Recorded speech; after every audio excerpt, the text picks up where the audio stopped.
dan bersedia untuk meneruskan pembelajaran pada hari ini bersama cikgu. Okey, baiklah. Pada hari ini cikgu akan mengajar tajuk kata nama. Kata nama yang terdapat dalam bahasa Melayu ada berapa? Siapa dapat beritahu cikgu? Okey, tak apa, cikgu akan terangkan pada hari ini. Kata nama yang terdapat dalam bahasa Melayu ada dua, iaitu kata nama am dan kata nama khas. Iaitu kita akan belajar kata nama am dan kata nama khas pada hari ini. Objektif pembelajaran pada hari ini yang pertama ialah murid dapat mengenal pasti jenis-jenis kata nama am dan kata nama khas dengan tepat. Objektif yang kedua ialah murid dapat menjelaskan perbezaan antara kata nama am dan kata nama khas yang terdapat dalam bahasa Malaysia ataupun bahasa Melayu. Definisi kata nama am ialah kata nama am ialah perkataan yang merujuk kepada benda, perkara atau konsep yang umum sifatnya. Baiklah, sekarang cikgu akan terangkan definisi kata nama khas.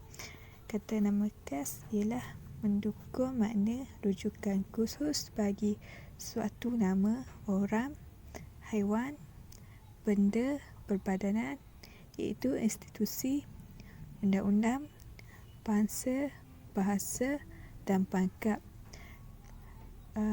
Huruf pertama kata nama khas dalam tulisan ditulis dengan huruf besar. Okey, baiklah murid-murid, seterusnya kita akan belajar mengenai jenis-jenis kata nama am dan jenis-jenis kata nama khas yang terdapat dalam bahasa Melayu ataupun bahasa Malaysia. Okey, baiklah, bagi jenis kata nama am yang pertama ialah hidup. Kata nama am hidup iaitu manusia dan bukan manusia. Okey, manusia sebagai contoh kakak, nelayan, murid dan sebagainya. Dan bukan manusia pula sebagai contoh haiwan, pokok, jin, malaikat, bidadari dan banyak lagi. Okey, jenis kata nama am yang kedua ialah jenis kata nama am tak hidup. Kata nama am tak hidup ini terbahagi kepada dua, iaitu institusi seperti hospital, sekolah. Manakala bukan institusi pula terbahagi kepada konkret, contohnya kerusi, rumah dan abstrak. Bagi aspek abstrak pula terbahagi kepada dua, iaitu berbilang seperti pendapat, iaitu beberapa pendapat, dan tak berbilang pula seperti keadilan, iklim dan udara. Okey, baiklah murid-murid, seterusnya jenis-jenis kata nama khas. Murid-murid, kata nama khas ini terbahagi kepada dua jenis, iaitu yang pertama, kata nama khas hidup iaitu manusia dan bukan manusia. Cikgu akan bagi contoh bagi manusia. Sebagai contoh iaitu Amran, Liza, Pak Abu dan sebagainya. Manakala contoh bagi bukan manusia pula ialah Sambedah, Pak Belas, Si Putih dan banyak lagi. Jenis kata nama khas yang kedua ialah kata nama khas tak hidup. Bagi kata nama khas tak hidup ini merujuk kepada nama benda, negara, institusi, bangsa dan pangkat. Sebagai contoh kata nama khas tak hidup ini ialah seperti Australia dan Universiti Putra Malaysia yang merujuk kepada negara dan institusi. Murid-murid, seterusnya cikgu akan jelaskan perbezaan antara kata nama am dan kata nama khas. Secara umumnya, tidak terdapat perbezaan yang besar ataupun perbezaan yang ketara antara kedua-dua kata nama ini. Namun, terdapat beberapa perbezaan kecil yang menyebabkan kita dapat mengenal pasti sama ada perkataan yang terdapat dalam suatu ayat itu kata nama khas ataupun kata nama am. Okey, perbezaan yang pertama ialah kata nama am merujuk kepada perkara, benda dan konsep yang bersifat umum. Manakala kata nama khas pula membawa makna rujukan khas bagi nama orang, haiwan, institusi, undang-undang, pangkat dan seumpamanya. Perbezaan yang seterusnya antara kata namaan dan kata nama khas ialah kata nama khas juga dapat dikenapasi dalam tulisan kerana huruf pertamanya ditulis dengan huruf besar, manakala huruf pertama bagi kata nama am tidak bermula dengan sebarang huruf besar. Sebagai contoh, Malaysia. Huruf pertama Malaysia M dieja dengan huruf besar dan diikuti dengan huruf kecil. Baiklah murid-murid, sekarang cikgu akan memberikan soalan pengukuhan untuk menguji kefahaman kamu terhadap tajuk yang kita belajar pada hari ini, iaitu kata nama am dan kata nama khas. Oleh itu, cikgu hendak kamu semua berpecah kepada dua kumpulan. Setiap kumpulan cikgu akan berikan satu soalan pengukuhan yang berbentuk ayat.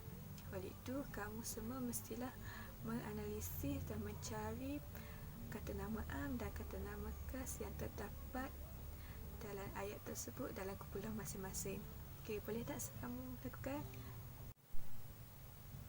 Okey, sekarang cikgu akan menyimak jawapan kamu. Okey, bagi ayat kumpulan 1 iaitu Ahmad mendapat berita yang buruk setelah dia pulang dari sekolah. Itu kucing kesayangannya si putih telah meninggal dunia. Dalam ayat kumpulan 1 terdapat dua kata nama am dan dua kata nama khas. Bagi kata nama khas ialah Ahmad dan si putih, manakala kata nama am pula ialah kucing dan sekolah.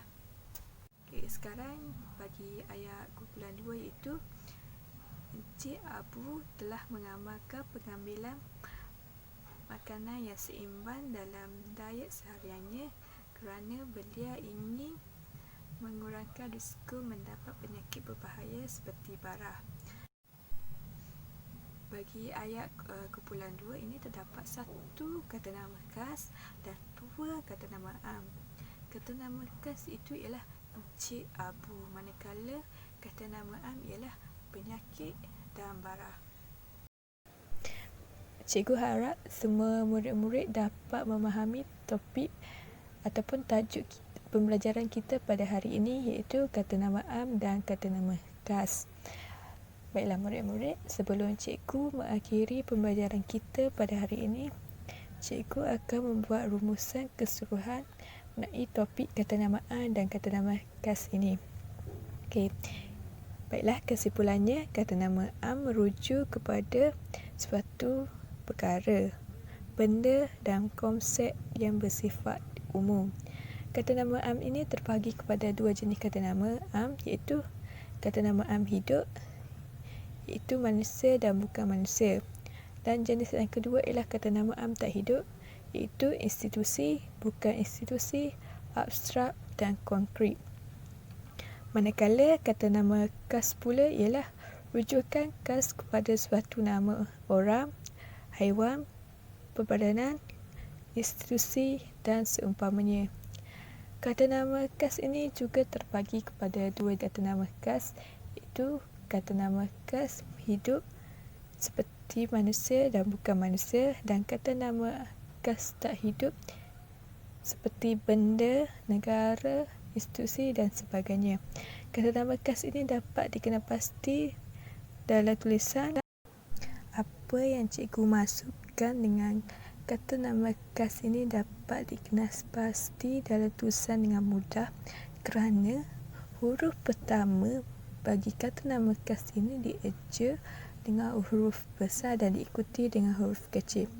Sebagai contoh, Pak Belam. Huruf B dan B dieja dengan menggunakan huruf besar dan itu menandakan bahawa Pak Belam merupakan kata nama khas. Baiklah murid-murid, itu saja pembelajaran kita pada hari ini. Cikgu harap semua murid-murid faham dan dapat mengulang kaji pembelajaran kita pada hari ini di rumah untuk mengukuhkan lagi pemahaman murid-murid. Kita akan berjumpa lagi minggu depan dengan topik yang lain.